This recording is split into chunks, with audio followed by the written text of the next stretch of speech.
نبوي سیرات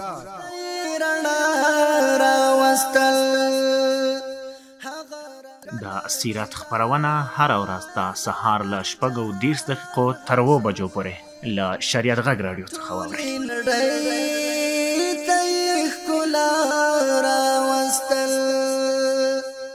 بسم الله الرحمن الرحیم.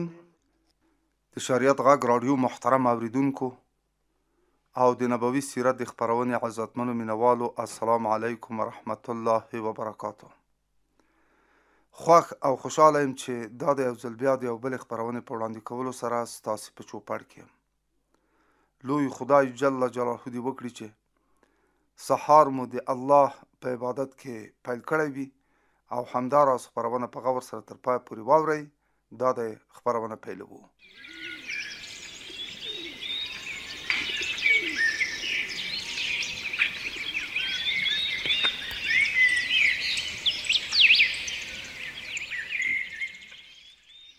محترم اوریدونکو، په دې خپرونه کې غواړو چې د جنگ په میدان کې د حضرت جناب پیغمبر صلی الله علیه و آله وسلم لخوا د لوی خدای جل جلاله د ذکر په اړوند او همداراز له الله نه د ویرې او ژړا په هکله تاسو دیندارو او معزز اوریدونکو ته ځینې معلومات درکاندو. د حنین په غزا کې د حضرت محمد مصطفی صلی الله علیه وسلم سره 12,000 لښکر ملګری و، لیکن په لومړۍ مرحله کې د دې لښکر پښې سستې شوې او وضعیت خراب شو. نو که د دې لښکر په هیله او امید د جنگ ډګر ته وردانګلي نه وای، نو شاید چې په دې صورت کې دغه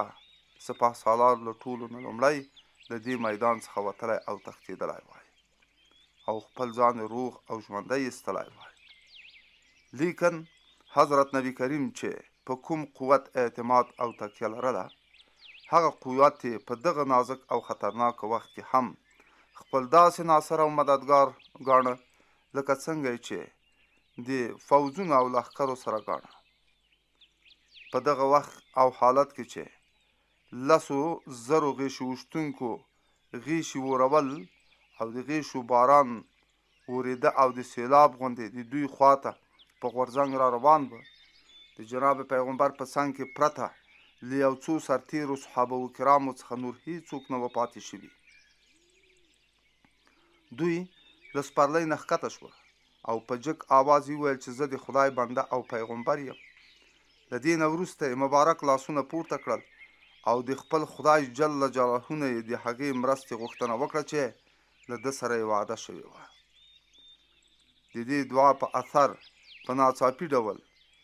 د هوا مخه وګرځېدله او د فتح او بري سیند د اسلام د بریالیتوب بیرغ ورپاوه. نو آیا بې د پیغمبر نه بل څوک دا جرأت کولی شي چې د دښمن له 10,000 لښکرو او غیشو او د هغو د غیشو د باران یوازې او یوازې د مناجات او زارۍ په ډال بیرته وتمبولی شي؟ د دې ډول منظرو څخه د تاثیر نه ډیره ډکه منظره د بني مصطلق د غزا منظره ده چې دا ډول حالات پکې په ډیر څرګند ډول لیدل کیږي. مخامخ د دښمن لښکرو په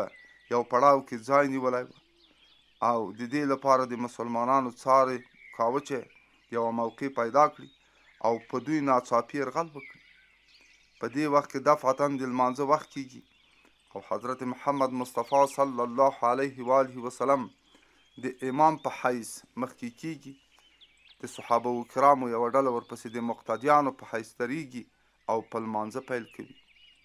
بله ډله د دښمنانو د مدافع لپاره چمتو کیږي. د حدیبیې د روغې په وخت کې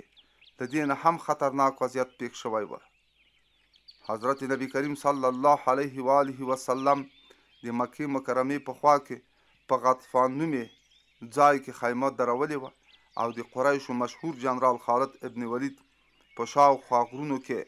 د لښکرو د یوې دستې او ټولګي سره د دې لپاره ځایونه نیولي وه چې مناسبه موقع پیدا کړي او په مسلمانانو په ناڅاپي ډول یرغل وکړي. په پای کې قریشو دا فیصله وکړه چې کله مسلمانان په لمانځه ودرېږي نو باید په دغه وخت کې په مسلمانانو په ناڅاپي ډول حمله او یرغل وکړی شي. د کارساز خدای په دربار کې د قریشو دغه کار د لمانځونو د قصر سبب شو، لکه چې د لمانځه د قصر آیتونه نازل شول. کله چې د مازدیګر د لمانځه وخت شو نو جناب پیغمبر د لمانځه لپاره پاڅېده. په دغه وخت کې د دښمن لښکر د دوی د مخې خواته وه. صحابه و کرامو په دوو برخو وویشل شول، یوه برخه یې په دوی پسې ودرېدله او بله برخه یې د دښمن په مقابله کې ودرېدله. کله چې لومړۍ ډله د لمانځه نه فارغه شوه نو په تدریجي ډول د دښمن په مقابل کې ودرېدله او بله ډله په مخصوص ترتیب وروسته شوه او د جناب پیغمبر سره په لمانځه کې یو ځای شوه. که څه هم د مقتدیانو په صفونو کې دغه ډول بدلونونه کیږي، لیکن په خپله د اسلام سپاه سالار حضرت محمد مصطفی صلی الله علیه وسلم په وینو کې د لړلو تورو تر سیوري لاندې د دغو ټولو خطرونو څخه بیخي بې پروا وه. د خپل خدای جل جلاله په عبادت بخت وه او د خپل ځای نه یې بیخي شور هم ونه خوړ. له دې څو نمونو د مطالعې او اورېدو نه وروسته به ګرانو اورېدونکو ته دا حقیقت ښکاره او څرګند شوی وي چې جناب پیغمبر صلی الله علیه وسلم دا حکم تر کومې اندازې عملي کړی ده چې الله پاک فرمایي ای مسلمانانو هر کله چې تاسو د چا سره مخ شئ نو ثابت قدم اوسئ. په صحیح بخاري کې روایت دی چې کله به جناب پیغمبر د جهاد او غزا په وخت کې په یوې غونډۍ وخوته نو 3 وارې به یې الله اکبر وایه. که څه هم حضرت محمد مصطفی صلی الله علیه و آله وسلم هم خاتم الانبیا، هم افضل رسول او د خدای خاص محبوب و، مګر سره د دې ټولو خبرو د لوی خدای جل جلاله ویره له دوی سره داسې ملګرې وه چې دوی به تل ویل چې زه هیڅ نه پوهېږم چې په ما به څه تېرېږي. کله چې عثمان ابن مطعون رضی الله عنه وفات شو نو دوی د هغه تعزیت ته ورغلل. په دغه وخت کې د عثمان ابن مطعون مړی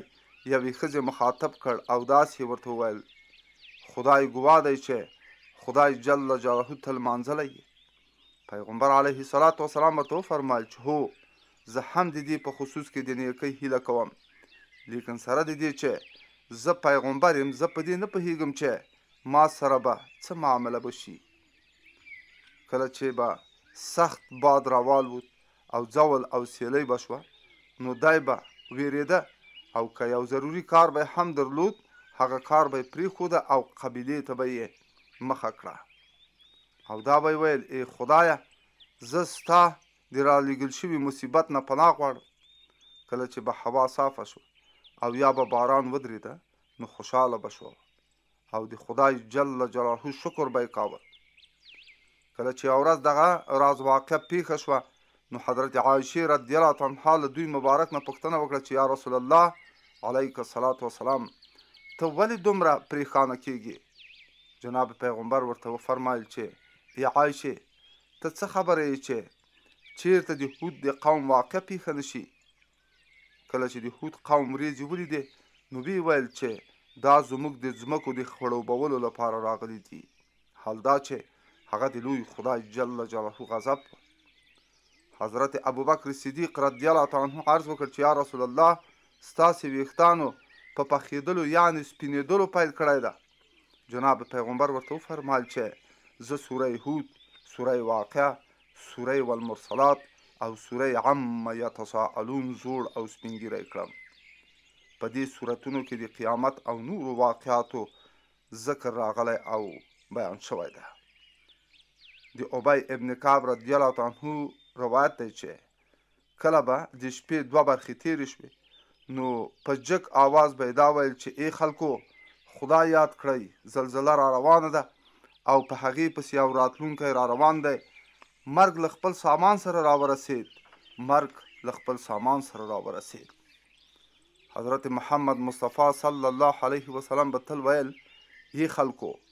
په کومو خبرو چې زه پوهېږم که په هغو تاسې پوهېدلی نو تاسو ته به خندا لږه او ژړا به ډېره درتله. یو ځل حضرت جناب پیغمبر په ډیر مؤثر ډول په خطبه کې وویل ای قریشو تاسې پوه شئ چې زه ستاسې له خدای څخه نشم خلاصولی ای د عبدالمناف زامنو زه تاسې هم له خدای نه نشم خلاصولی ای عباس ابن عبدالمطلب زه هم تا له خدای نه نشم خلاصولی ای صفیه د خدای د رسول توړی زه هم تا له خدای او د هغه له عذابه نشم خلاصولی ای د محمد لورې فاطمې زه تا هم د خدای جل جلاله له عذاب نه نشم خلاصولی یو ځل د عربو سارایان په نبوي مسجد کې دومره ډیر سره راټول شول چې نږدې یې جناب پیغمبر تر پښو لاندې کړی و په دې وخت کې مهاجرین پاڅېدل او خلک یې لرې کړل جناب پیغمبر پاڅېد او د حضرت عایشې رضی الله عنها په حجره ورننوت او د بشري تقاضا او غوښتنې سره سمې ښېراوې وکړې د ښېراو نه وروسته یې قبلې ته مخ کړ او دواړه مبارک لاسونه یې د لوی خدای جل جلاله په دربار کې پورته کړل او دعا یې وکړه چې ای خدایه زه یو انسان یم که ستا یو بنده ته زما لخوا کوم تکلیف ورسیږي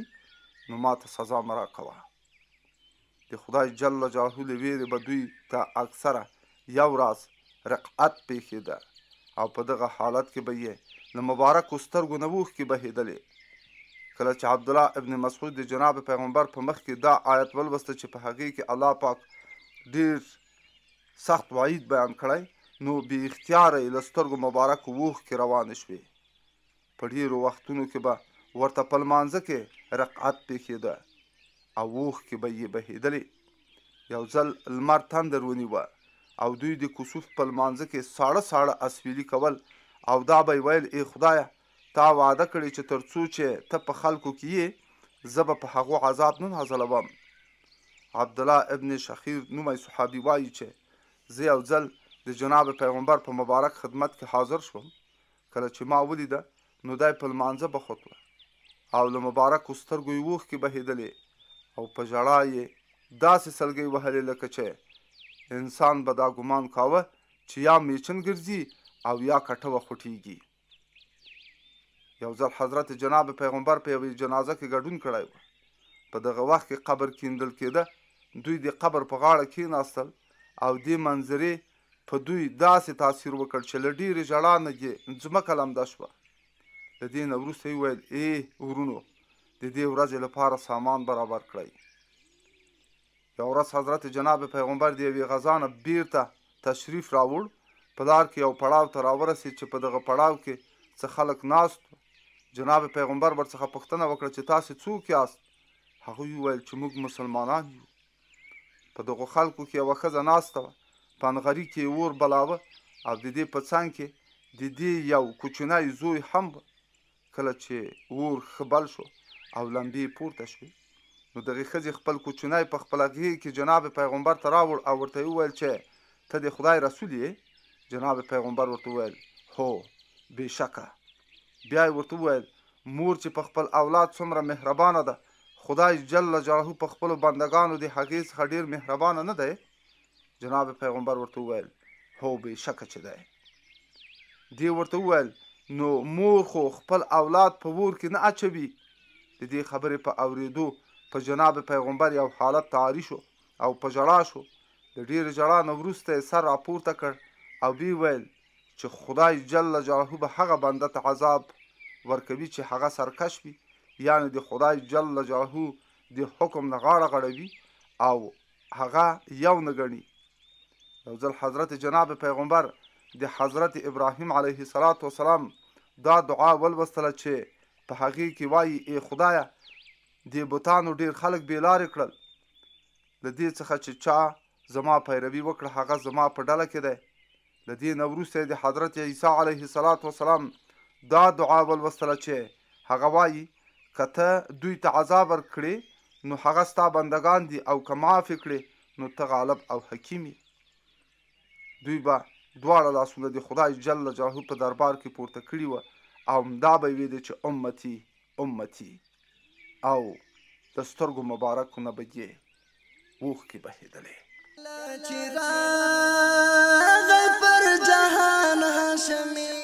د سیرت خپرونه هره ورځ د سهار له 6:30 تر 7 بجو پورې له شریعت غږ راډیو څخه واورئ.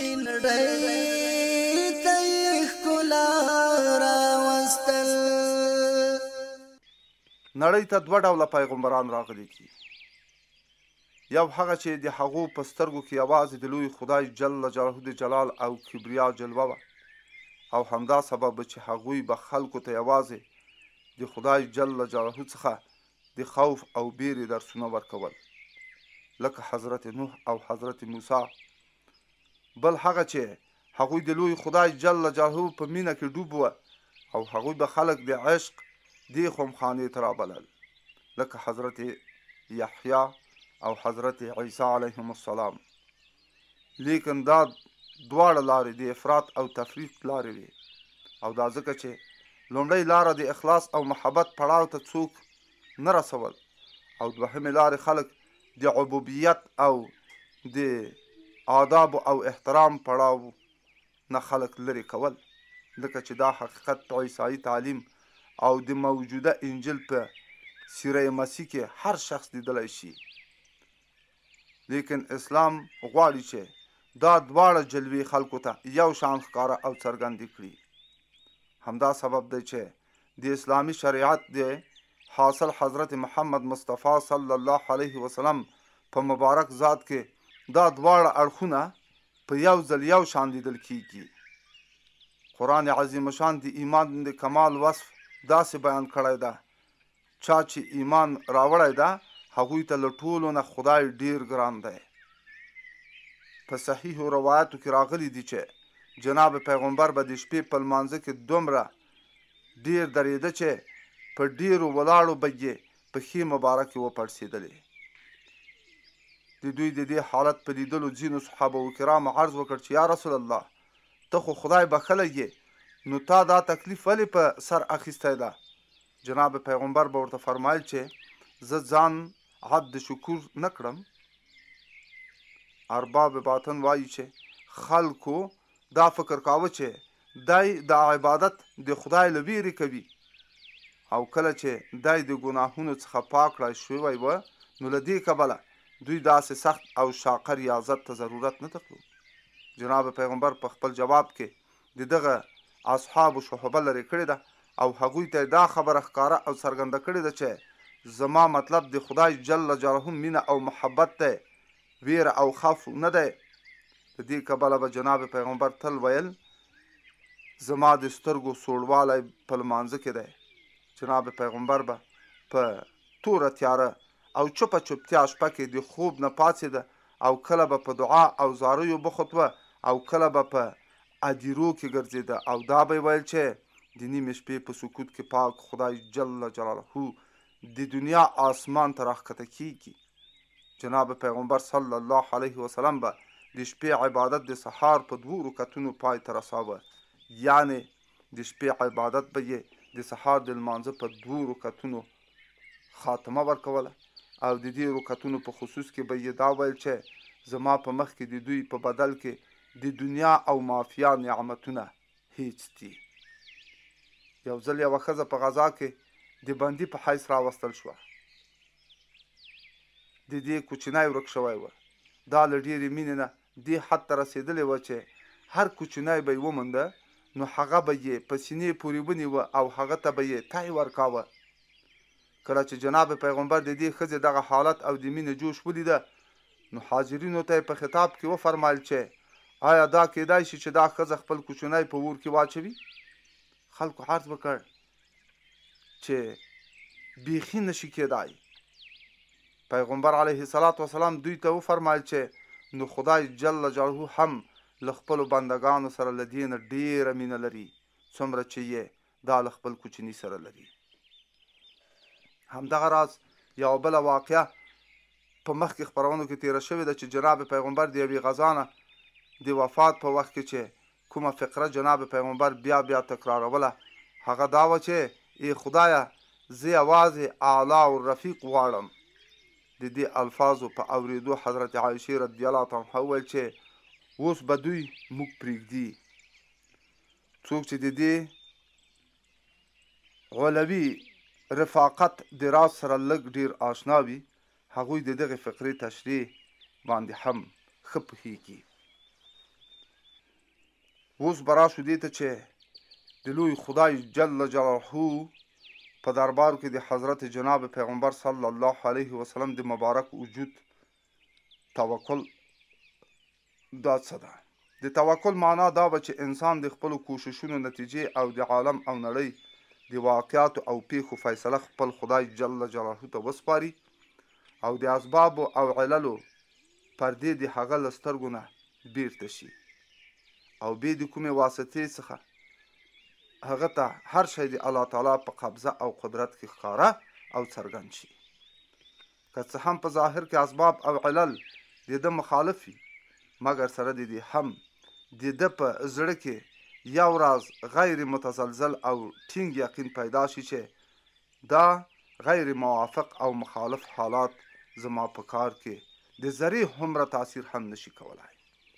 بلکې اصلي قوت او قدرت د عالم اسباب نه د ډیر جګ موجود په لاس کې دی. د انسان د استقلال عزم جرأت او بې پروایي دا ټولې خبرې د همدې یو اصل وړانګې او پلوشې دي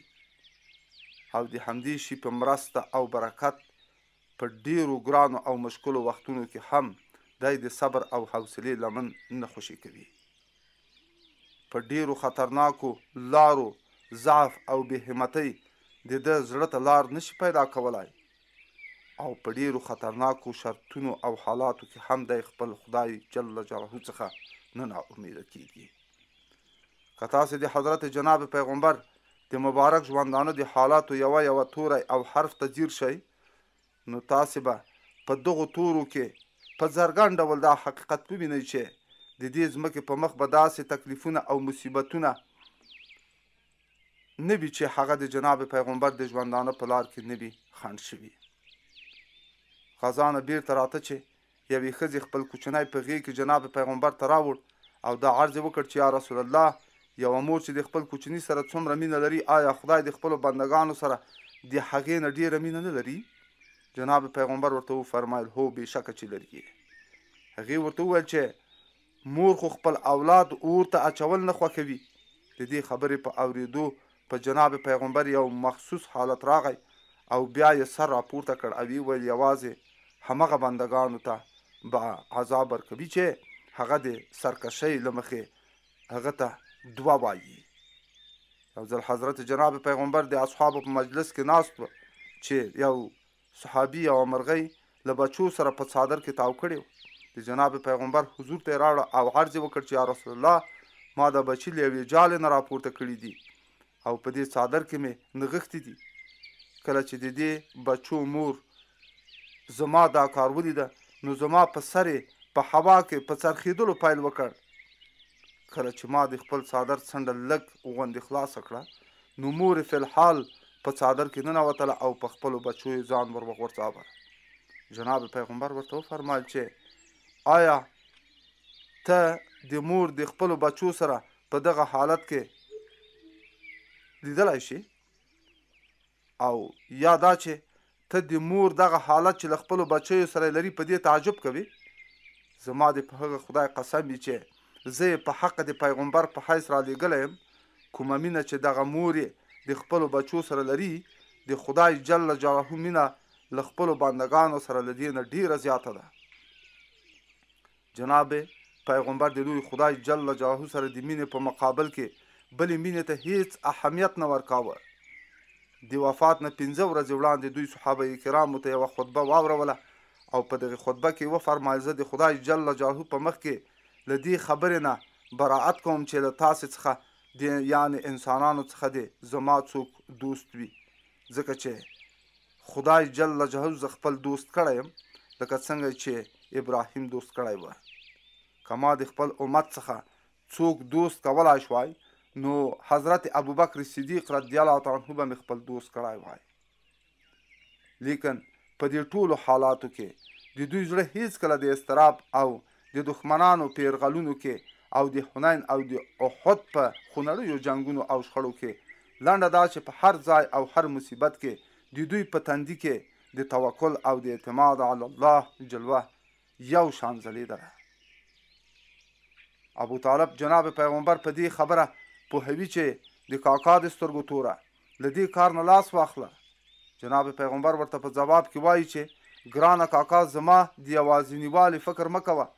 حق به تر ډیره وخته پورې یوازې پاتې نشي. یو ورځ به داسې راشي چې عرب او عجم به د ده ملګري شي.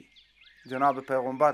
د یو بل شخص په جواب کې وایي چې خدای جل جلاله به ما یوازې پرې نږدي. حضرت نبی کریم صلی الله علیه وسلم په مکې مکرمه کې یوه ډیره بېوزلې او مصیبت ځپلې صحابې ته وایي چې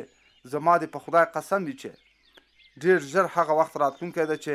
دا دین به د کمال درجې ته ورسیږي او بې د خدای جل جلاله نه به د هیچ چا سره د بل چا ویره نه وي.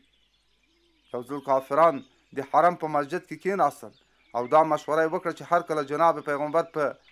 دې مسجد کې پښه کېښودله نو د پښې له ایښودلو سره سم به هغه ټوټې ټوټې کړو. حضرت فاطمه زهرا د دوی دغه وینا واورېدله. حضرت فاطمه د دې خبرو د اورېدو نه وروسته په ژړا ژړا خپل پلار جناب پیغمبر ته ورغله او ټوله واقعه یې ورته عرض کړه. حضرت نبی کریم صلی الله علیه وسلم دې ته ډاډ ورکړ او د اوداسه لپاره یې اوبه راوغوښتلې. د اودس کولو نه وروسته بې د کومې ویرې او خطر څخه د حرم خواته روان شو. کله چې د حرم غولي ته ورسېد او د کافرانو سترګې په دوی مبارک ولګېدې نو په خپله د هغو سرونه ځوړند او سترګې ښکته او ټیټې شوې. تاسې به د دې خپرونې په سلسله کې اورېدلي وي چې د هجرت په شپه د قریشو سرتیرو ځوانانو د خپلو خونړیو ارادو سره د جناب پیغمبر مبارک کور محاصره کړی و او یا په بل عبارت د دوی د کورونو نه راتاو شوي و. لیکن په دغه راز خطرناک وخت کې هم جناب پیغمبر په ډیر سکون او اطمینان خپل ډیر ګران عزیز او خپل قوي مټ علي مرتضی په خپل ځای او خپله بستره څملاوه. سره د دې چې جناب پیغمبر دا خبره ورته ښه نه وه معلومه شوې چې دا د خوب بستر نه بلکې د قتل یو ځای دی، یعنې د وژل کېدو ځای دی. لیکن سره د دې ټولو خبرو جناب پیغمبر صلی الله علیه وسلم په دې حقیقت ښه پوهېده چې یو بل داسې مقتدر ذات یعنې د کامل قدرت او قوت خاوند هم شته چې هغه هم په خپل کامل قدرت له دې قتلګاه څخه د ګلانو فرش هم جوړولی شي. جناب پیغمبر په دغه وخت کې چې حضرت علي په خپل ځای کې څملاوه په ډیر اطمینان او ډاډه زړه دا یې وویل چې تا ته هیڅوک هیڅ قسم نقصان او تاوان نشي رسولی.